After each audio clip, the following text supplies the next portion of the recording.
রাজসাক্ষী সাবেক আইজিপি চৌধুরী আব্দুল্লাহ আল মামুন মানবতাবিরোধী অপরাধের মামলায় ৫ বছরের সাজা থেকে খালাস চেয়ে আপিল করেছেন। আবেদনে অ্যাডভোকেট অন রেকর্ড হিসেবে রয়েছেন মধুমালতী চৌধুরী বড়ুয়া। বিষয়টি তার পরিবারের পক্ষ থেকে নিশ্চিত করা হয়েছে। ২০২৪ সালের জুলাই আগস্টে ছাত্র জনতার গণ অভ্যুত্থানে সংঘটিত মানবতাবিরোধী অপরাধের মামলায় গেল ১৭ নভেম্বর আন্তর্জাতিক অপরাধ ট্রাইব্যুনাল ১ সাবেক এই আইজিপিকে আসামি করে রাজসাক্ষী ঘোষণা করে এবং ৫ বছরের কারাদণ্ড দেন।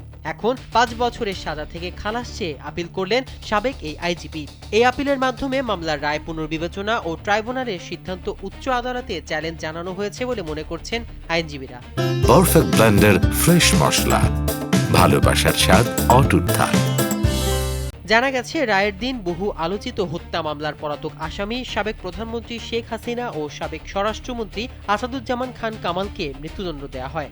রায়ে বলা হয়, শেখ হাসিনা ড্রোন, হেলিকপ্টার ও প্রাণঘাতী অস্ত্র ব্যবহারের নির্দেশ দিয়ে সুপিরিয়র রেসপন্সিবিলিটি অর্থাৎ ঊর্ধ্বতন ব্যক্তির দায়িত্ব পালন করেছেন।